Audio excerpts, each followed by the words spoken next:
এই বয়স অনুপাতে ওদের এই সময়টা উপনয়ন দেবার দরকার আছে।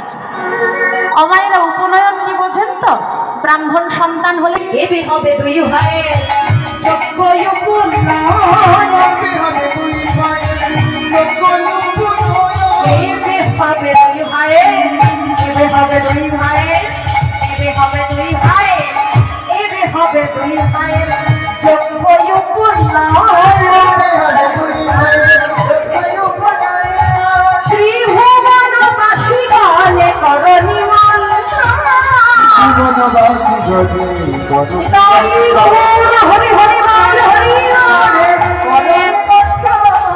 ত্রিভুবনবাসীকে নেমন্তন্ন দিতে হবে। হ্যাঁ গো মা, যা তা কথা।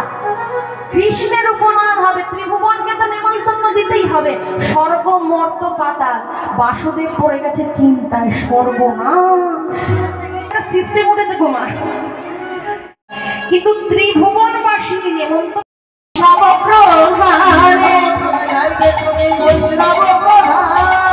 তারপরে যাবে তুমি বৈকুণ্ঠ ধামে, যাবে তুমি বৈকুণ্ঠ ধামে, যাবে তুমি বৈকুণ্ঠ ধামে।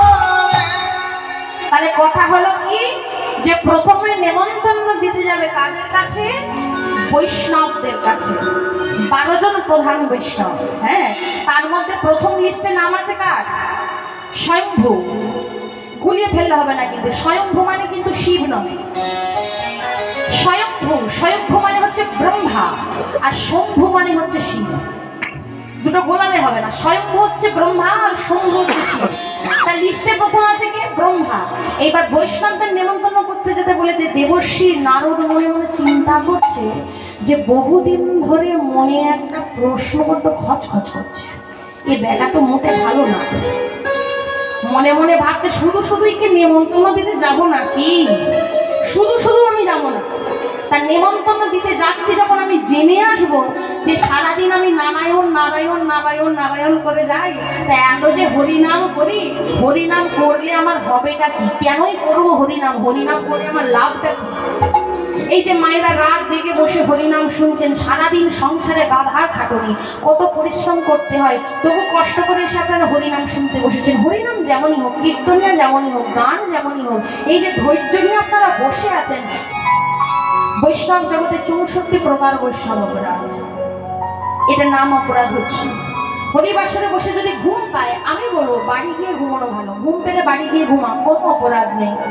কিন্তু কষ্ট করে এখানে তুমি বসে আছো, কিছু পাবার আশে এসেছো তো, কৃপা করে পাওয়া। কিছু না করবে এমনি এমনি কৃপা হবে? এমনি এমনি কৃপা হয় না। তো দেবর্ষি নারদ আজকে চলেছে কোথায় যাবে? নেমন্তন্ন দিতে, কৃষ্ণ বলরামের উপনয়ন। আর মনে মনে ভাবছে যাব বৈষ্ণবদের কাছে, 3টে প্রশ্ন জানবো। হরিনাম করবো কেন, হরিনাম করলে ফল কি, আর হরিনামের মাহাত্ম্য কি জানবো, আর নেমন্তন্ন দেবো, চলে আসবো। এই বলে দেবর্ষি নারদ চলেছে বিনাযন্ত্র বাজাতে বাজাতে। প্রথমে কার কাছে যাবে? ব্রহ্মা। 4টে মুখ, তাই 4 মাথাওয়ালার কাছে প্রথমে যাচ্ছে। কেমন ভাবে যাচ্ছে? চল চলে চলে চলে রে ঢেকি ব্রহ্মলোকে চল, ব্রহ্মলোকে চলে ঢেকি, ব্রহ্মলোকে চলে তাই হরি হরি হরি হরি ব্রহ্মলোকে চলে, ব্রহ্মলোকে চলে ঢেকি, ব্রহ্মলোকে চলে চলে চলে চলে ঢেকি, ব্রহ্মলোকে চলে, ব্রহ্মলোকে চলে ঢেকি, ব্রহ্মলোকে চলে চলে চলে চলে চলে রে ঢেকি, ব্রহ্মলোকে চলে, ব্রহ্মলোকে চলে ঢেকি, ব্রহ্মলোকে চলে চলে চলে চলে ঢেকি, ব্রহ্মলোকে চলে, ব্রহ্মলোকে চলে ঢেকি, ব্রহ্মলোকে চলে। নারায়ণ নারায়ণ নারায়ণ। প্রণাম। মানে একই নারদ হঠাৎ আমার কাছে কি মনে করে? বলে ওই যে কৃষ্ণ বলরামের উপনয়ন, নেমন্তন্ন দিতে এসেছি, এই হলো চিঠি। আর বলছিলাম 3টে প্রশ্ন, হরিনাম করবো কেন, ফল আর মাহাত্ম্য। বলে দেখো নারদ, হরিনাম সম্পর্কে যত কম বলবো তত আমার অপরাধ বেড়ে যাবে। তা কাজ করো, আমি তো 4 মাথা, 5 মাথার কাছে চলে যাবো, ও উত্তর দিতে পারবে। হ্যাঁ গো মা, 5 মাথাকে ভোলানাথ দেবাদিদেব মহেশ্বর। এইবার দেবর্ষি নারদ বলে তাই যাই, তার কাছে যাই। সারাদিন শ্মশানে মশানে ঘুরে বেড়ায় হরি নামের জন্য, তিনি নিশ্চয়ই বলতে পারবেন, পরম বৈষ্ণব বৈষ্ণব চূড়ামণি ভোলানাথ। তো চলেছে, যাচ্ছে কেমন ভাবে, চল চলে চলে চল রে ঢেকি কৈলাসেতে চল রে কৈলাসেতে চল ঢেকি কৈলাসেতে চল হরি হরি ঢেকি কৈলাসেতে চল কৈলাসেতে চল ঢেকি কৈলাসেতে চল চল চল চল ঢেকি কৈলাসেতে চল কৈলাসেতে চল ঢেকি কৈলাসেতে চল। নারায়ণ নারায়ণ নারায়ণ। কি ব্যাপার নারদ? বলে কৃষ্ণ বলরামের রূপনয়ন নেমন্তন্ন দিতে এলাম। চিঠিটা দিয়েছে। বলে প্রভু তিনটে প্রশ্ন, হরিনাম করবো কেন, ফল আর মাহাত্ম্য। বলে নারদ, হরিনাম নিয়ে যত কম বলবো আমার অপরাধ বেড়ে যাবে। একটা কাজ করো নারদ, সারা জীবন ধরে যার নাম এত করো, যাও না দেখি তার কাছে যাও, যার নাম করো উত্তরটা তার কাছ থেকে জেনে নেবে। এইবার চলেছে দেবর্ষি নারদ। কোথায় যাচ্ছে এবার? নারায়ণের কাছে, বৈকুণ্ঠপুরীতে যাচ্ছে। কার নাম নিয়ে? নারায়ণের নাম নিয়ে যাচ্ছে। কেমন ভাবে? নারায়ণ নারায়ণ হে নারায়ণ, নারায়ণ নারায়ণ হে নারায়ণ, ধ্বনি নারায়ণ হরি হরি নারায়ণ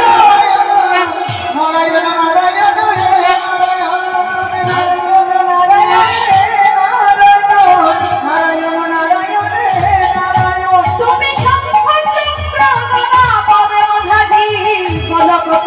তুমি গোলক বিহারী, নারায়ণ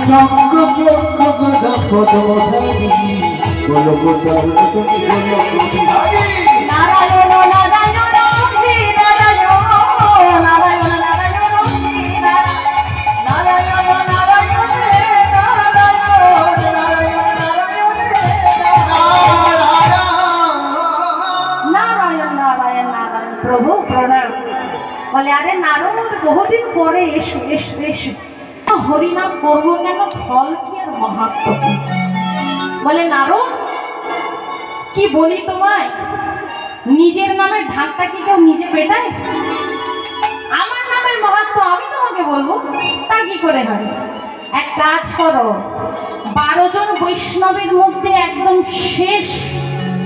শেষে যার নাম আছে, একদম লিস্টের নিচে যার নাম আছে, সে কে জানেন না? তিনি হলেন মহারাজ যমরাজ, যার ভয়ে আমরা সারাক্ষণ কাঁপি, এই বুঝি ডাক এলো, এই বুঝি ডাক এলো। সেই যমরাজ, চলে যাও যমরাজের রাজ দরবারে, নেমন্তন্ন তো দেবে, জেনে চলে আসবে। নারদ ঋষি এখন থেকে ঠক ঠক করে কাঁপছে জমের নাম শুনে। জমের বাড়ি কে যেতে চাই মা বলো দেখি? যে কি কেউ জমের বাড়ি যাবে? কিন্তু দেবর্ষি নারদকে তো নেমন্তন্ন দিতে চাই। আরে বলিতে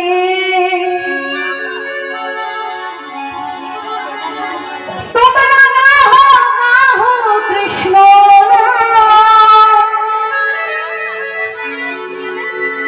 সুধা নামে মহান জগৎ অবিরা।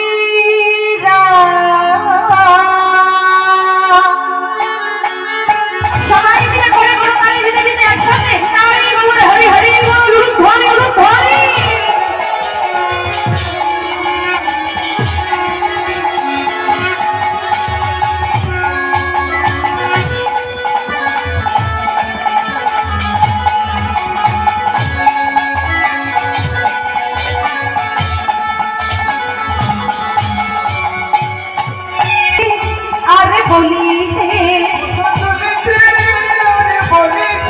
কথা বলিতে আরে বলিতে, আরে বলিতে তোমরা গাহো কৃষ্ণ। একটু হাতগুলো দেখতে পাবো? ওই দেখি তো হাতগুলো, তালে তালে একসঙ্গে। সুধা নাম মহান জগৎ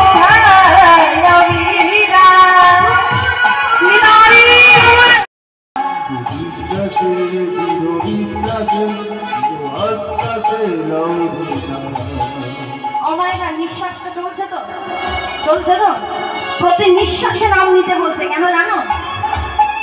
বলে যাকে নিয়ে নেই বিশ্বাস, যাকে নিয়ে নেই বিশ্বাস তার নামই হচ্ছে নিঃশ্বাস। এই যে ঢুকছে আর বেরোচ্ছে, ঢুকছে আর বেরোচ্ছে, ঢুকছে আর বেরোচ্ছে, বেরিয়ে যদি না ঢোকে, নিতাই গৌর হরি বল। আজকালকার মানুষের কোনো গ্যারান্টি নেই না আমি এখন কীর্তন করছি 10 মিনিট পরে আমি থাকবো কিনা, কোনো গ্যারান্টি নেই। তাই যতক্ষণ দেহে প্রাণ আছে, সুযোগটা যখন পেয়েছেন একদম হেলায় হারাবেন না। সকলে মিলে একসঙ্গে তালে তালে প্রতি নিঃশ্বাসে চির বিশ্বাসে চির আশ্বাসে লহরে না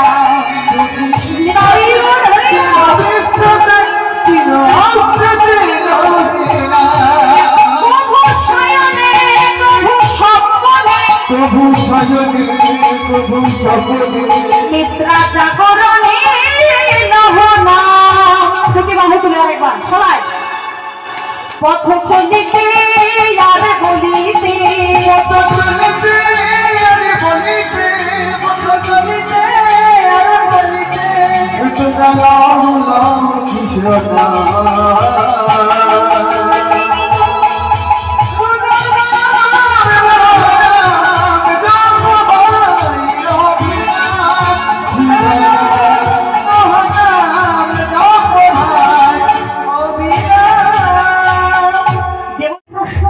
হরিনাম করবো কেন, হরিনামের ফল আর হরিনামের মাহাত্ম্য কি? বলে ওসব উত্তর আমি দিতে পারবো না, একটা কাজ করতে পারি। কি কাজ? বলে আমার জমপুরিটা একটু তোমায় ঘুরিয়ে নিয়ে আসি, চলো দেখি। আরো ভয় থরথর করছে, বলে পালাতে পারবো তো? এই বলে জমপুরের ভিতরে প্রবেশ করিয়েছে। বলে ভালো করে তাকিয়ে দেখেন, তবে হ্যাঁ যতক্ষণ জমপুরের ভিতরে থাকবেন মুখে নাম করবেন না বলে দিচ্ছি। এটা পূর্ব দ্বার, এটা পশ্চিম, উত্তর, দক্ষিণ। পূর্ব দ্বারে গিয়ে যখন দাঁড়িয়েছে মা, দাঁড়িয়ে দেখে পূর্ব দ্বারে সব খুচরো পাপীরা রয়েছে। খুচরো পাপী কারা গো মা? বলে না, বলে অন্য জিনিস নেই যারা। আমার বাবার পকেট কেটেছো? বলে আমি নিয়েছো, টাকা বার করে নিয়েছো। এটা মানে আমাদের অধিকার, তাই না? আমি ও কথা বলছি না। অনেকেই না বলে অন্য জিনিস চুরি করে নেয়, খুচরো পাপি। ওই পূর্ব দ্বারে রয়েছে, পশ্চিমের দ্বারে আরেকটু বড়, উত্তরের দ্বারে আরেকটু বড়, আর দক্ষিণের দ্বারে সব বড় বড় পাপি।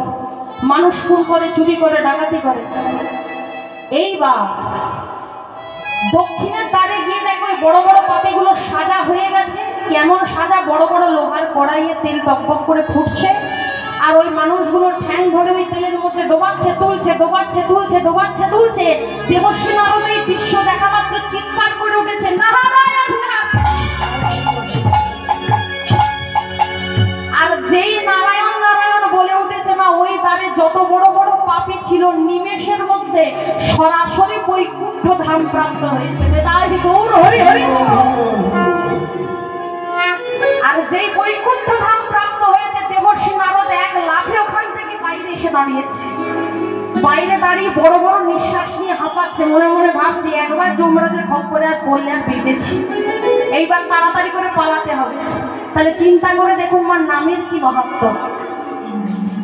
এটাকে আরেকভাবে ব্যাখ্যা করা যায়, মহা করবে না, তাই নিজের গুলো বিসর্জন দিয়েছিলেন। 7টা শ্লোক রচনা করে গিয়েছিলেন।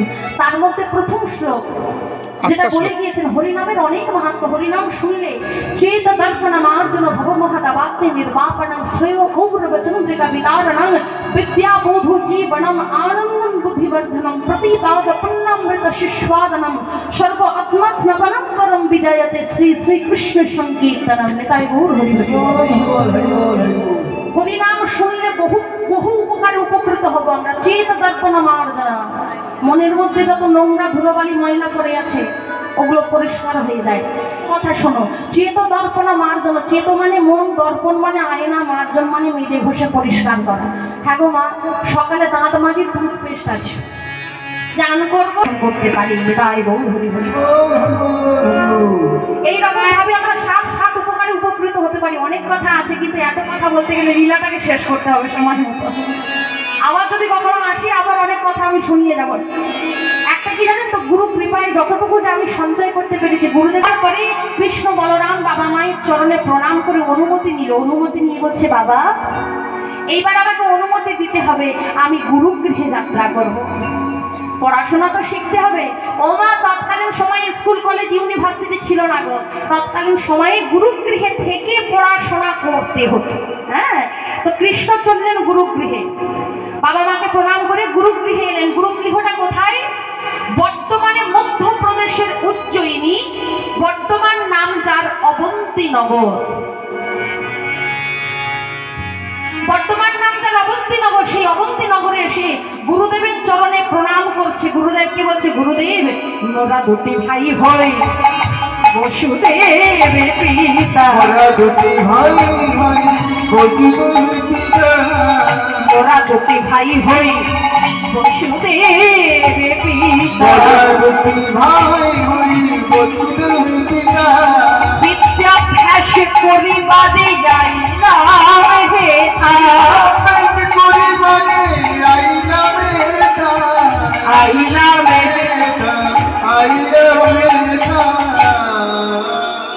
গুরুদেবের চরণে প্রণাম করছেন। গুরুদেবটাকে, গুরুদেব হলেন সন্দীপনী মুনি। এই সন্দীপনী মুনির চরণে প্রণাম করে গুরুদেবকে বলছে, গুরুদেব, আমি হলাম কৃষ্ণ, আমার দাদা বলরাম, আপনার চরণে আমি বিদ্যা শিক্ষা অর্জন করতে চাই। গুরুদেব বলল, বেশ, তোমরা থাকো আজকের থেকে আমার আশ্রমে, বিদ্যা শিক্ষা অর্জন করবে এবং তার সঙ্গে সঙ্গে তোমাদের কর্ম করতে হবে। কি কর্ম গুরুদেব? বলে, শোনো কৃষ্ণ, প্রতিদিন তোমাদের কর্ম হচ্ছে তোমার গুরুমা রন্ধনের জন্য যে কাষ্ঠের প্রয়োজন হবে, প্রতিদিন বন থেকে সেই কাষ্ঠ তোমরা গুরুমাকে এনে দেবে। ছিলেন ভগবান। হ্যাঁ, আর পড়াশোনা যখন শেষ হয়ে গেল ভগবানের, শেষ মুহূর্তে এসে গুরুদেবের চরণতলে প্রণাম করে বলছে, গুরুদেব, আমার তো পড়াশোনা শেষ হলো, এইবার যে আমাদের বাড়ি ফিরতে হবে, আপনি অনুমতি দিন। তো যেই বলেছে অনুমতি দিন, গুরুদেব তো নয়ন জলে ভাসছে আর কৃষ্ণকে বলছে, কৃষ্ণ রে, আমি যে তোকে বিদায় দিতে পারবো না বাবা, এক কাজ কর দেখি, যা গুরু মায়ের কাছে যা, মা যদি তোকে বিদায় দেয় তবেই তুই বিদায় পাবি। এই বলে গুরু মায়ের কাছে এসেছে। মা, ও মা, আমার যে পড়াশোনা শেষ হলো মা, এবার যে আমায় যেতে হবে, একটা কথা বলো তো মা, এখানে যারা মায়েরা বসে আছো, যারা সন্তানের মা হয়েছ, কাছে সন্তান সম ছিলি, আবার পুনরায় তুই সেই কষ্ট আমায় দিবি বাবা, আর সন্তান হারানোর যন্ত্রণা আমায় দিস না। যখন গুরুমা অঝর মাইনে কাঁদছে, কৃষ্ণ বলছে, কি হয়েছে মা, তুমি কাঁদছো কেন? তোমার চোখে জল কেন? তুমি আমাকে ছেলে বলছো, আমি ছেলে হয়ে তোমার চোখে জল, মায়ের চোখে জল দেখছি, ছেলের মন কি মানে? কি হয়েছে মা? আমি তোমার, তুমি যদি আমাকে ছেলে বলো, আমায় বলো মা, কি হয়েছে তোমার, কেন কাঁদছো তুমি? এমন সময় ওই গুরুপত্নী কৃষ্ণকে বলছে, শুনবি বাবা, তবে তোকে বলি শোন, বিধাতায় আমারে দিয়াছে শুধু এই আখি জল উপহার, বিধাতায় আমারে দিয়াছে আখি জল উপহার, বিধাতায় আমারে দিয়াছে আখি জল উপহার, দিল না আমায় ভাসিতে, দিল না যে ভালোবাসিতে, আশার বিনয় দিয়াছে শুধু আখি জল উপহার,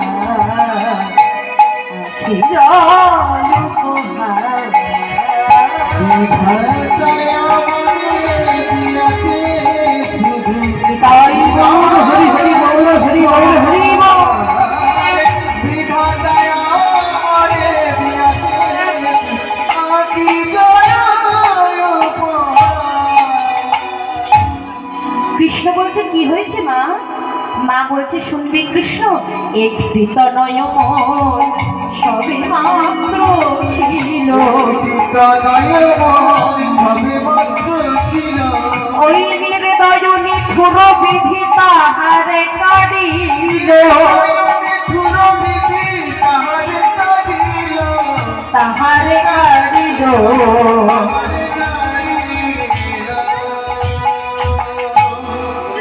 মা বলছে কৃষ্ণ রে, তোর মধ্যে তোর গুরুদেবকে নিয়ে প্রভাসের তীরে পুণ্য স্নানে গিয়েছিলাম আমি। আমার ছেলেটি ওই প্রভাস নদীর তীরে খেলা করছিল, খেলা করতে করতে একটা ঢেউ এসে ছেলেটাকে যে কোথায় নিয়ে চলে গেল, আর আমি তাকে খুঁজে পাইনি বাবা। মাগো, এই ইহ জগতে কোনো মায়ের বুক থেকে যদি কোনো সন্তান চলে যায়, এ বড় অভিশাপ। যে মায়ের হয় যন্ত্রণাটা সেই বোঝে। আমরা সান্ত্বনা বাক্য তাকে প্রদান করি, ঠিক কোনো সান্ত্বনা বাক্যই তার সাথে প্রযোজ্য হতে পারে না। যে মা সন্তান হারায় যন্ত্রণাটা সেই বোঝে। তো এই গুরুপত্নী কৃষ্ণকে বলছে, জানিস বাবা, তোর মতোই একটা ছেলে ছিল আমার, আজ আসতে নেই। তো তোকে আমি সন্তান হিসেবে কোলে নিয়েছিলাম, তুইও চলে যাবি আবার কোলখানি করে। কৃষ্ণ বলছে, বোকা মেয়ে কোথাকার, কাঁদে এমন ভাবে, কে বলেছে ছেলে হারিয়ে গেছে? তুমি কি জানো মা, সমুদ্র যা কেড়ে নেয় তা পুনরায় আবার ফিরিয়ে দেয়। তুমি চিন্তা করো না, আমি কৃষ্ণ তোমাকে কথা দিচ্ছি, তোমার ওই হারিয়ে যাওয়া ছেলেকে ফিরিয়ে নিয়ে এসে আমি আমার গুরু চরণে দক্ষিণা দিয়ে যাবো। তাই গৌর হরি হরি নামে ধরি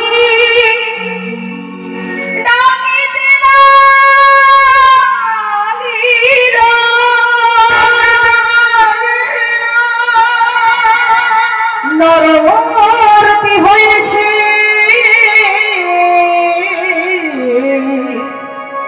উপনীত হইল,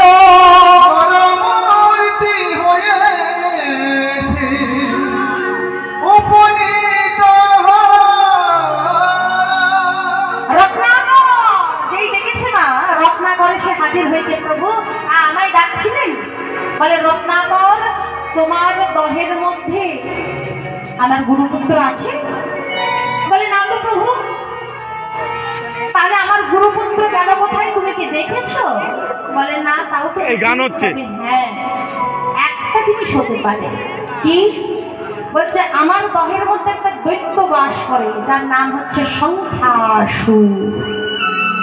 শঙ্খের মধ্যে বাস করে বলে তার নাম হয়েছে শঙ্খাসুর। বলছে একটু দেখো তো প্রভু, ওর পেটের মধ্যে থাকলেও থাকতে পারে। হ্যাঁ, এই বলে ভগবান আর দেরি করলেন না, এক লাভ দিয়ে পড়েছে প্রভাসের জলে। শ্রী যদু নন্দন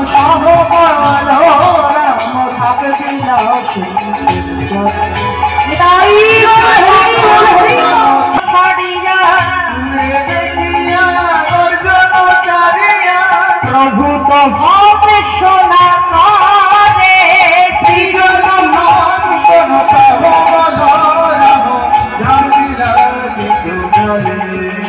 দেখুন মায়েরা, ভগবান কি করেছে, গুরুপুত্রকে খুঁজে না পেয়ে ওই দৈত্যের মুখগহ্বরের মধ্যে দিয়ে পেটের ভিতরে প্রবেশ করেছে।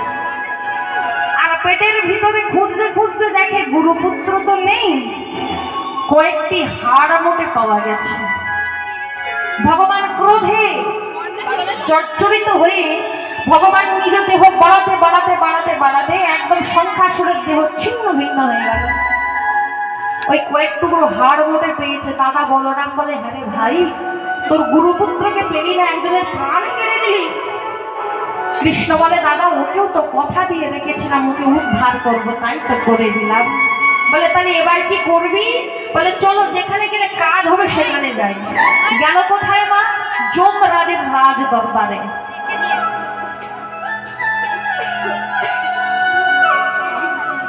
জোর করেছেন।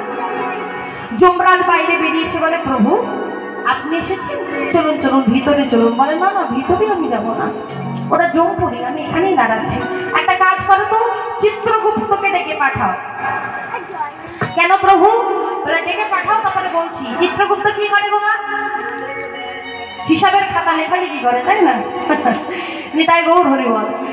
চিত্রগুপ্তকে ডেকে পাঠিয়েছে, এই যে একটু খবর নাও তো, পাতা উল্টে দেখো আমার গুরুপুত্র কোথায় আছে। চিত্রগুপ্ত তার পাতা উল্টে দেখে গুরুপুত্রের পুনর্বার জন্ম হয়েছে মালাকারের ঘরে। ভগবান আদেশ করলেন যে দুধ পাঠাও, যমদূতকে পাঠাও, আমার গুরুপুত্রকে সূক্ষ্ম দেহে তুলে নিয়ে এসো। আর যেই গুরুপুত্রকে সূক্ষ্ম দেহে তুলে নিয়ে এসেছে মা, যমরাজকে ভগবান বলছে, যমরাজ এইবার আমার গুরুপুত্রের দেহ দান করো। যমরাজ করজোড়ে ভগবানকে বলছে, ও প্রভু, ও ডিপার্টমেন্ট তোমার, ও ডিপার্টমেন্ট আমার নয়। মানুষকে ভাঙা, মানুষ গড়ার খেলা তোমার, ও খেলা আমার নয়। তাই গৌর হরিবল। আপনার একটা প্রচলিত গান আছে, নিশ্চয়ই শুনেছেন মা, আপনার আমার লেখা নয়, লক্ষ্য করে দেখুন। বিদ্রোহী কবি কাজী নজরুল ইসলাম, যিনি কোনো হিন্দু সনাতন ধর্মের মানুষ নয়, একজন মুসলমান কবি, কিন্তু তিনি তার লেখনী তারা লিখছেন ভগবানও খেলে আর আমরাও খেলি। এত সুন্দর লেখা খুব কম আছে বোধ হয়। তিনি কি লিখছেন?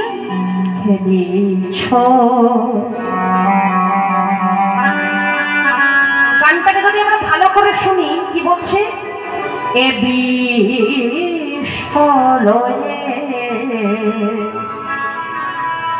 ভগবান খেলে, কি নিয়ে খেলছে? সারা বিশ্ব লয়ে খেলা করছেন। বিরাট শিশু আনমনে খেলে।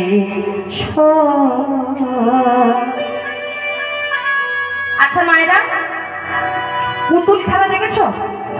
এদিকটা কম হয়, মেদিনীপুরের দিকটা একটু এখনো হয়, দেখা যায়, কিন্তু তবু আমরা ছোটবেলাতে হলেও দেখেছি। পুতুল নাচ কেমন হয় মা? দেখবেন একটা স্টেজ মানে মঞ্চ করা থাকে, আর তার উপরে দেখবেন কিছু পুতুলকে সাজিয়ে গুছিয়ে তোলা হলো। কারো দেখবেন ড্রেসে দড়ি বাঁধা, কারো হাতে, কারো মাথায়, এরকম দড়ি বাঁধা। আর সব দড়িগুলো দেখবেন উপরে একটি লোক থাকে যাকে দেখা যায় না, পর্দার আড়ালে থাকে, আর সব দড়িগুলো দেখবেন সেই তার হাতে থাকে। এবার একটা গান বাজছে আর ওই লোকটি গানের তালে তালে যত দড়িগুলোকে নিয়ে নাচাচ্ছে, মঞ্চে পুতুলটা কিন্তু তার ইশারাতে নাচছে। হ্যাঁ, তো এখানে মঞ্চে পুতুল কারা? মঞ্চে পুতুল তব পুতুল খেলা, মানে তার কাছে প্রলয় সৃষ্টি পুতুল খেলার মতো। নিরজনে প্রভু নিরজনী খেলিছ। ভগবান বলছে যমরাজ দেহ দান করুন। যমরাজ বলছে, না প্রভু, ও আমার ডিপার্টমেন্ট নয়, ও খেলা আমি পারবো না, মানুষ ভাঙা করার খেলাটা আপনার, আপনি পারবেন। তাই ভগবান করলো কি? দেহ দান করলো গুরুপুত্রে। কেমন ভাবে দান করলো জানেন? একদম 16 বছরের পুনর্দম, যেমন ভাবে হারিয়ে গিয়েছিল ঠিক তেমন ভাবে ভগবান ফিরিয়ে নিয়ে এলো। আর ওই গুরুপুত্রকে সঙ্গে করে নিয়ে কৃষ্ণ বলরাম ফিরে এলো গুরুগৃহে, সন্দীপনী মণির গৃহে। আজ জমি গৃহ হতে পুত্র জানিল গাছায়ে, গুরু পদে দক্ষিণা দেবার তরে, গুরু পদে দক্ষিণা দেবার তরে, গুরু রে দক্ষিণা দিল সুতরা, আর পুত্র প্রিয় ঋষি পত্নী সুখে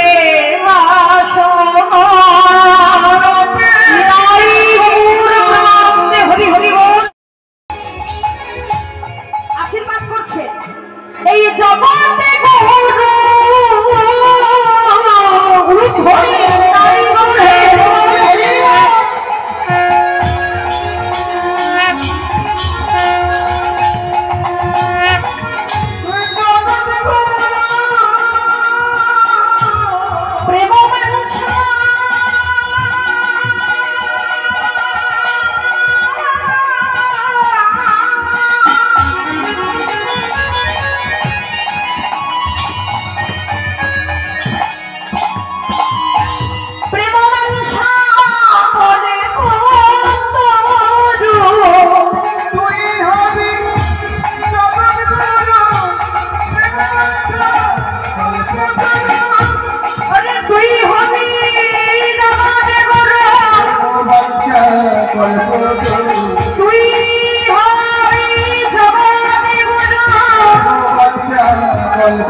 এই জগতে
আমি যখন বলবো তখন নেবে সেই বৃন্দাবনে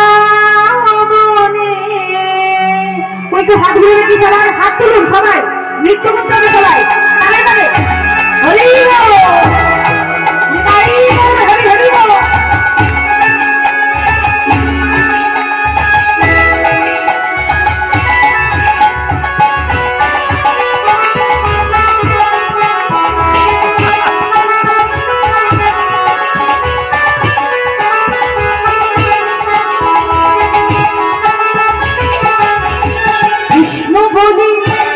বাহু তুলে বাহু তুলে বৃন্দাবনে চলো চলে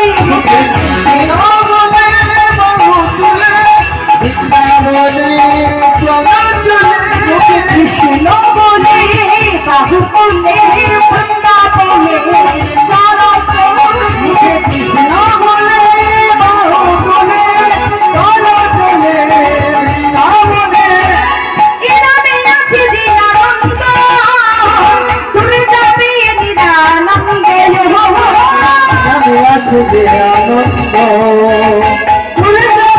যে আনন্দ তোরা I I I I I আমার ভাই তোরা চলে চলে চলে বন্ধুরা যায় আমার ভাই তোরা চলে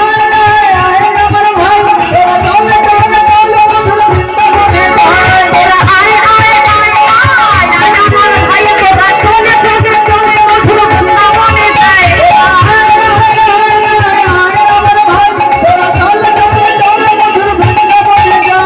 কৃষ্ণ বলে বাহু তুলে বৃন্দাবনে চলো চলে কৃষ্ণ বলে বাহু তুলে বৃন্দাবনে চলো চলে হরি হরি বল এত হরি হরি হরি সবাই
জলনিতে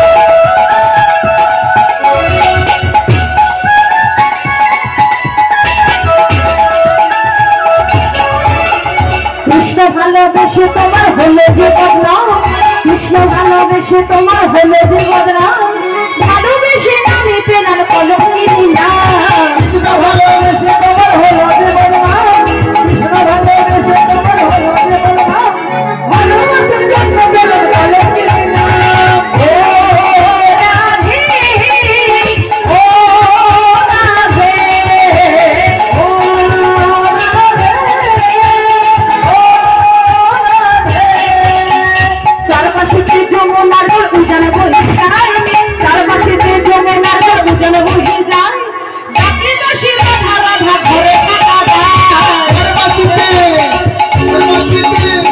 গর্বাচিতে যমুনা জল উজল বইয়ে যায় গর্বাচিতে যমুনা জল উজল বইয়ে যায় আসলে পাখিরা দাদা ঘরে থাকা যায় ও রাধে ও রাধে হরি হরি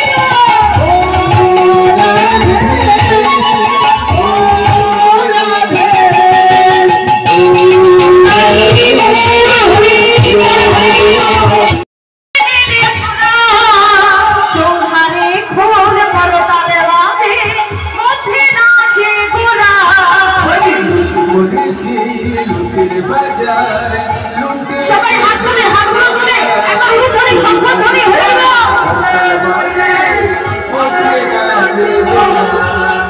লুটে নিলে তোরা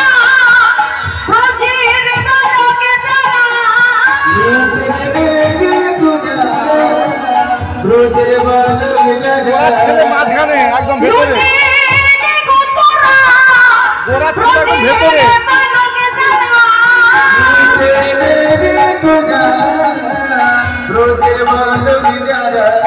ওরে লুট করেছে লুটের রাজা লুটে নে গো তোরা চৌধারে খোল করো তালে রাধে মধ্যে নাচে গোরা ওরে লুট করেছে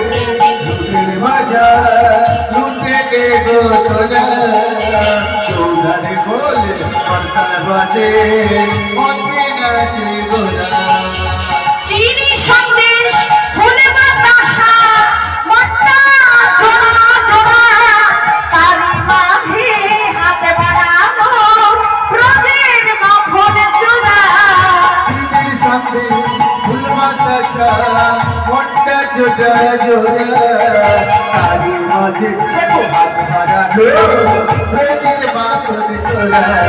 ওরে লুট করেছে ব্রজের রাজা লুটে নে গো তোরা চৌধারে খোল করো তালে রাধে মধ্যে নাচে গোরা ওরে লুট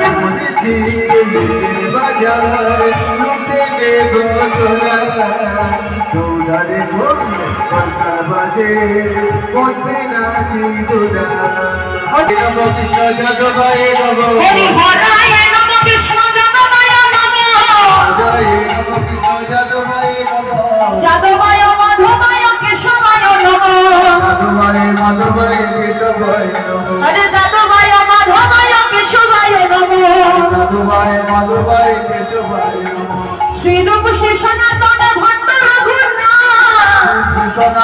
ভট্ট রঘুনাথ আবার শ্রীজীব গোপাল ভট্ট রঘুনাথ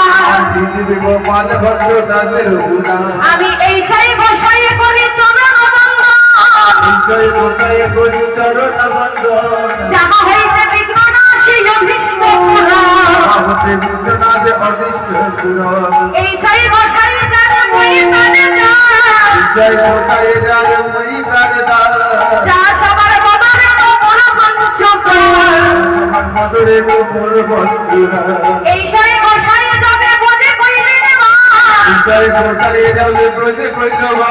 রাধা কৃষ্ণ নিত্যলীলা করিলেন সকাল মনে আনন্দে বল হরি বল ভজন মধুর মধুর বংশী বাজে সেই তো বৃন্দাবন মনে আনন্দে বল হরি বল ভজন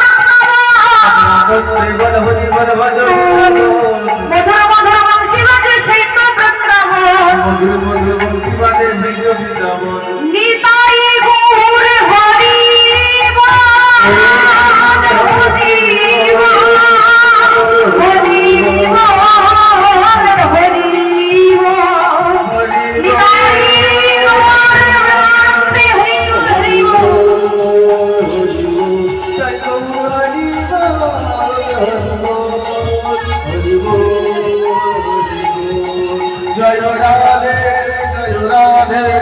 জয় রাধে জয় রাধে জয় রাধে জয় রাধে জয় রাধে জয় রাধে